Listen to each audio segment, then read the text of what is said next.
พี่น้องมาเบิ่งวิธีการเฮ็ดบ้านถ้าเฮาเจอปัญหาไม้แตกแบบนี้เห็นแล้วก็ต้องได้ใส่แม็กยิงเนาะพี่น้องเนาะยิงเพื่อให้ไม้มันหล่นไปแล้วมันบ่จีกเนาะ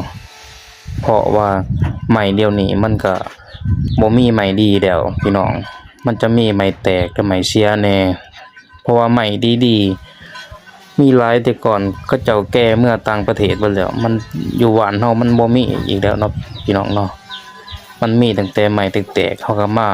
เฮ็ดมารัดเอาเฮาใส่แม็กเน็บลงแบบนี้มันมีผลดีหลายอย่างเลยพี่น้องเพราะว่ามันจะเฮ็ดให้ไม้มันบ่ฉีกออกถ้าเฮาบ่ยิงแม็กใส่ล่นไปแบบนี้หั่นมันสิอันตราย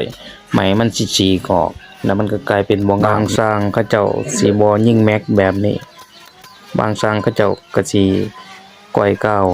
แล้วก็ย่าเข้าไปเรื่อยมันก็มีสิทธิ์มันก็บ่แน่นแฮงพี่น้องถ้าเฮานิบแม็กเข้าไปแบบนี้แล้วก็นำรอยก้าวเข้าไปอีกมันก็แฮงได้ทั้งสองอย่างเลยทำให้ป่นใส่ขี้เลื่อยเนาะมาผสมใส่กันเพราะว่าตัวนี้หั่นสร้างป่นเฮ็ดเป็นแนวทางให้เบิ่งซื่อ